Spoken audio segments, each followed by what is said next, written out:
और बिंदास बोल में हम आपके सामने लेकर आए हैं सबसे बड़ा सवाल कि क्या भारतीय सेना को कमजोर किया जा रहा है, क्या है इसके कारण, क्या इसके परिणाम, क्या है इसके उपाय, कौन है इसके पीछे और क्या होना चाहिए उन लोगों का जो इसके लिए जिम्मेवार है।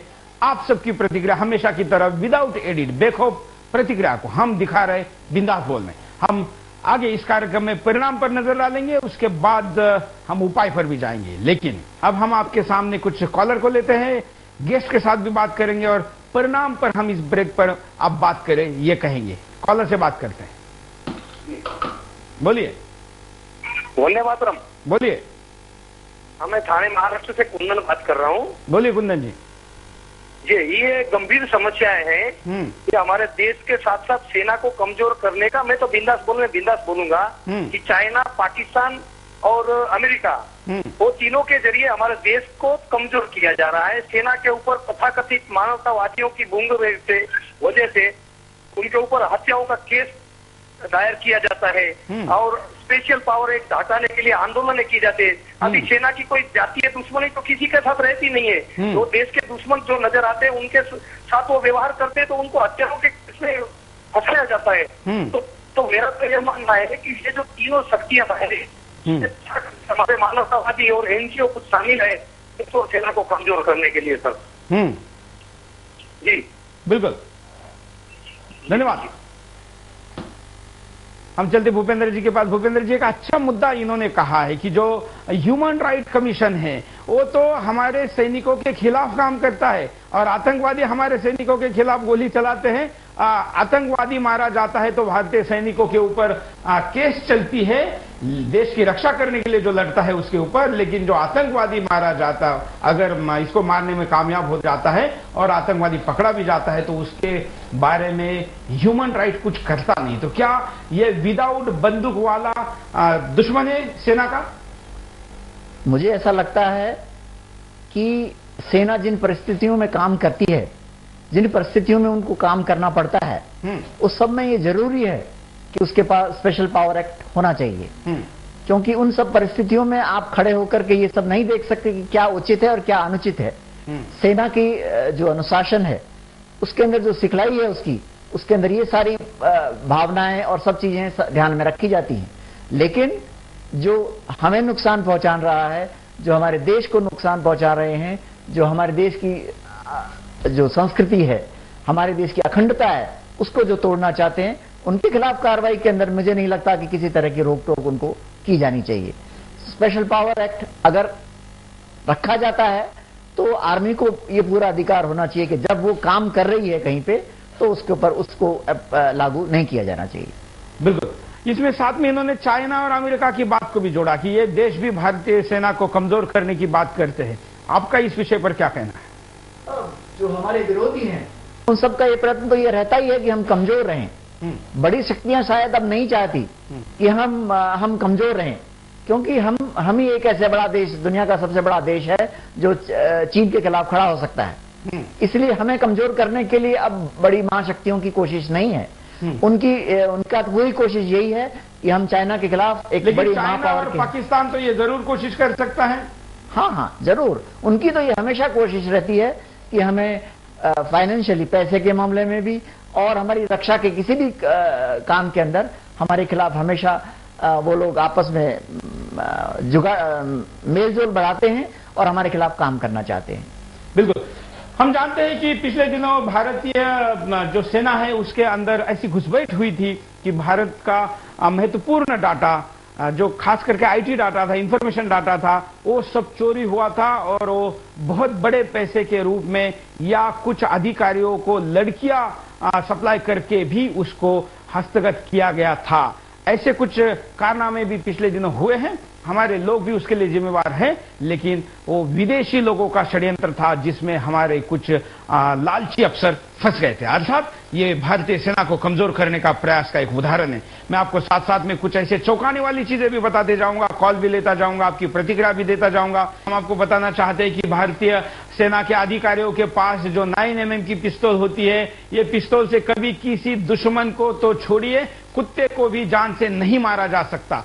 ये इतने करीब से ही उपयोगी है कि किसी के सीने पर अगर रखकर इसको मारा दिया जाए तो ही वो मर सकता है, और ये स्थिति सेना के काम में नहीं आती है। इसलिए इसको मजाक में कहा जाता है कि भारतीय सेना के अधिकारियों को दिए जाने वाली पिस्तौल केवल आत्महत्या के काम आती है। और भी कई ऐसी चीजें हैं जो कि भारतीय सेना के पास कभी भी अच्छी तरीके से नहीं रही है। भूपेंद्र जी, आप थल सेना में थे, थल सेना में भी ऐसी कई चीजें हैं, खास करके हमारे पास जो तोप है, हमारे पास जो रणगाड़े हैं, वो जो भी टैंक है वो टैंक यूरोप के लिए बने थे। रशिया से हमने परचेस किए 70 के दशक में, 60 के दशक में। उनमें एसी नहीं है और रात में काम नहीं कर सकते। राजस्थान के जैसे जगह पर अगर उसको डाला जाता है तो गर्मियों के दिनों में उसका अंदर का टेम्परेचर 67 डिग्री हो जाता है। ये स्थिति से सेना कैसे लड़ सकती है भूपेंद्र जी? अभी ये कोशिश तो की गई है इतने साल में कि हम नया इक्विपमेंट खरीदें, नए टैंक खरीदें, जो कि हम हर परिस्थितियों में काम में लिया जा सके। लेकिन जिस रफ्तार से वो इक्विपमेंट हमें आर्मी को मिलना चाहिए था, वो उस रफ्तार से हमें नहीं मिल रहा। ब्यूरोक्रेसी, मैं तो ये कहना चाहूंगा कि ब्यूरोक्रेसी जो इस मामले में बहुत ही कागजी काम के अंदर उनका काम इतना ढीला है जिससे कि देश की जो अखंडता की रक्षा करना सेना के लिए मुश्किल हो जाता है। बिल्कुल, मतलब आप फाइलों को दबाए रखिए, कुछ खरीदी मत करिए और ये कहिए कि खरीदी में घोटाला होता है, इसलिए फाइलों को एक साथ दबने दीजिए। और जब कहीं ऐसा माहौल बनता है जैसे अभी ये लेटर बॉम्ब हमारे सेना प्रमुख ने फोड़ा है, अब एकदम से ऐसे पर्चे शुरू हो जाएंगे कि पूरा बाढ़ आ जाएगी और उस बाढ़ में कहां पर कितना भ्रष्टाचार हुआ है पता नहीं चलेगा। ये ब्यूरोक्रेसी की स्टाइल होती है। एक कॉलर से बात करते हैं, क्या कहना चाहते हैं? मैं ये कहना चाहता हूँ कि आज वीके सिंह के साथ आर्मी की पूरी पावर है और इनको सभी नेताओं को सबक सिखाना चाहिए इससे। लेकिन वो सबक किसको सिखाएंगे? वो थोड़ी नेताओं को सबक सिखा सकते हैं। धन्यवाद। भारतीय सेना मतलब पाकिस्तान की सेना नहीं है, ना पाकिस्तान की सेना की तरह भारतीय सेना को अधिकार होने चाहिए, ऐसी हम बात करेंगे।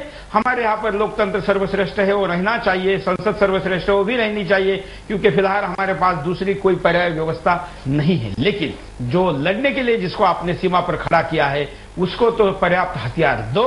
ये ना देने वाले जिम्मेवार राजनेता या राजनीतिक दल या राजनीतिक जो भी जिम्मेवार सरकार है, उसको इसके बारे में सवाल पूछो। ये भी देखा जाना चाहिए कि सरकार के पहले भी, उसके पहले की सरकार में भी क्या क्या स्थिति रही है। एक कॉलर से बात करते हैं, साथ साथ में आप देखिए थल सेना के ऊपर हमने आपको दिखाया था, अब हम आपको हमारे नेवी के ऊपर दिखाते हैं।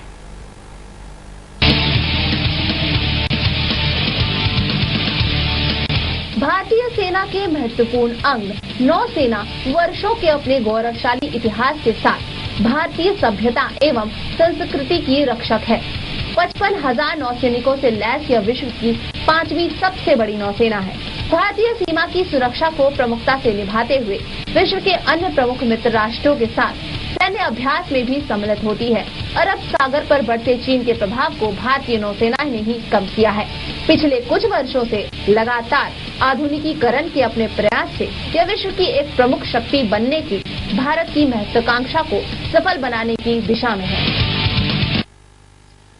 हमारी जो जल सेना है, इस जल सेना के पास बड़े बड़े पोत नहीं हैं, और साथ में हमारे पास जो पनडुब्बियां है उनकी आयु करीब करीब खत्म हो चुकी है। नई कोई भी पनडुब्बी अब हमारे जल सेना में शामिल होने की कोई शेड्यूल डेट नहीं है। ऐसे में इतनी बड़ी समुद्र सीमा जिस देश की है, उस देश के समुद्र सीमा से अगर कुछ आक्रमण होता है तो भारत के पास रक्षा के क्या हथियार है, ये बड़ा सवाल उत्पन्न होता है। आप जानकर चकित हो जाएंगे, चौंक जाएंगे कि हमारे समुद्र में पेट्रोलिंग के लिए जो हेलीकॉप्टर हमारे पास होने चाहिए, वहां पर हम चीता नाम का हेलीकॉप्टर उड़ाते हैं, जहां पर हमारे पास मल्टी लोडेड इक्विपमेंट का हेलीकॉप्टर होना चाहिए। लेकिन पिछले 30 साल से ज्यादा समय से नेवी ने कोई भी नया हेलीकॉप्टर ही नहीं खरीदा है, ये भी आप जान पाएंगे। एक कॉलर से बात करते हैं, आप भी कॉल कर सकते हैं, अपनी बात को रख सकते हैं। नमस्कार। नमस्कार जी। बोलिए। नमस्कार सर। बोलिए जी, आपने जो ये मुद्दा उठाया है हम इसका बहुत स्वागत करते हैं। और जो आपने बताया कि टेक्निक हथियार नहीं है सेना के पास और काफी सारी कमियां हैं, कुछ सरकार की कमियां हैं, कुछ टेक्निकल हथियारों की कमियां हैं, और जब तक देश आजाद हुआ है कांग्रेस ने हमारे देश के ऊपर राज किया है। कुछ बीच में और पार्टियां भी आई हैं, लेकिन कांग्रेस सरकार की जो नीतियां हैं वो देश के हित में नहीं है। और जो रही अपनी आर्मी की बात, उनको ढंग से उन्होंने सिस्टम नहीं लागू किया है। जो अपना एक आर्मी का बंदा होता है उसको सुविधाएं नहीं दी है, और इस टाइप से अगर चलता रहा देश का तो देश दोबारा गुलाम हो सकता है। इसलिए पूरे देश को सोचना चाहिए, और आपने जो ये मुहिम चालू की है मैं इसका दोबारा से स्वागत करता हूँ, और ऐसी मुहिम पूरे देश में चलनी चाहिए। धन्यवाद। हमारे पास दुश्मनों के हवाई जहाज को उड़ाने के लिए जो तोफ बनी हुई है, जो हमारे देश में खरीदी गई है, आप जानकर आश्चर्यचकित रह जाएंगे कि अब शायद उससे पंछी भी मारे नहीं जा सकते। लेकिन हम दुनिया के हॉकर जैसे आधुनिक हवाई जहाज या हमारे पड़ोसी देशों के पास जो है उसको उसके द्वारा मारने का मजाक या अपेक्षा रखते हैं। एक और कॉलर से बात करते हैं। नमस्कार। सुदर्शन चैनल का बहुत बहुत धन्यवाद। उसने एक सामरिक विषय पर, बड़े महत्वपूर्ण विषय पर जनता के सामने आपने जो है देश की परिस्थितियों को और देश की इस विषम परिस्थितियों को आपने उठाया है, इसके लिए आपका धन्यवाद। और जो वर्तमान में जो परिस्थितियां पैदा हुई हैं, ऐसा लग रहा है कि देश किसी विषम परिस्थिति की ओर अग्रसर हो रहा है, और कोई एक बड़ा जो है एक षड्यंत्रकारी शक्तियां इस देश में एकजुट होकर के इस देश को नुकसान पहुंचाने का प्रयास कर रही हैं। इस प्रकार से सेनाध्यक्ष रिटायरमेंट होते समय इस तरह की बातें उछाल रहे हैं, इससे ऐसा प्रतीत होता है कि सेनाध्यक्ष की मंशा में भी कहीं कहीं दोष है। और जो ऐसा लगता है कि ये जो केजरीवाल और अन्ना समर्थक एक टीम, कहीं नई टीम, इस दिशाहीन टीम तो इस देश में पैदा नहीं हो रही है, जो इस देश को। चलिए, दूसरा मुद्दा है, हम सेना के आज के मुद्दे पर अपनी बात को रखने के लिए कहेंगे। हम आपको एक और कॉलर से बात कराएंगे, साथ साथ में हमारे साथ गेस्ट जुड़े हैं, उनके पास भी जाएंगे। पहले कॉलर से बात करते हैं। नमस्कार सर। जो जनरल साहब ने जो बोला है उन्होंने बिल्कुल सही बोला है, इसमें कोई भी गलत नहीं बोला है। उन्होंने देश को आगाह किया है, जो भी कमियां थी उसको आगाह करने के लिए जो जनरल साहब ने बोला बिल्कुल सही बोला है। जो रक्षा मंत्री जी ने बोला उन्होंने भी सही बोला है। लेकिन बीच में जो लीडर लोग संसद के अंदर बोलते हैं वो बिल्कुल गलत बोलते हैं। उनको ये नहीं पता कि सेना के अंदर कौन सा इंस्ट्रूमेंट कब। जी बिल्कुल, धन्यवाद। हेलो। हम अब परिणामों के ऊपर नजर डालते हैं कि क्या परिणाम हो सकते हैं ये स्थिति बनने के। देखिए स्क्रीन पर। भारतीय सेना कमजोर हो जाएगी।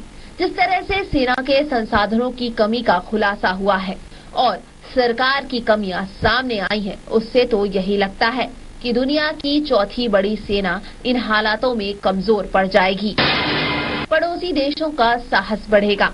सेना के संसाधनों की कमी की बात सार्वजनिक होने से पड़ोसी देशों का हौसला बढ़ेगा और वो बेमतलब युद्ध के लिए तत्पर हो जाएंगे दुश्मन देश हावी होने लगेंगे। भारतीय सेना के खस्ता हाल होने की बात का खुलासा होने से भारत पर घात लगाकर बैठे दुश्मन देश भारत पर हावी हो जाएंगे और हमला करने लगेंगे। बॉर्डर पर तनाव बढ़ेगा। सेना अध्यक्ष पर उठते सवालों से बॉर्डर पर पड़ोसी देशों से तनाव बढ़ सकता है। सेना का मनोबल कमजोर पड़ जाएगा।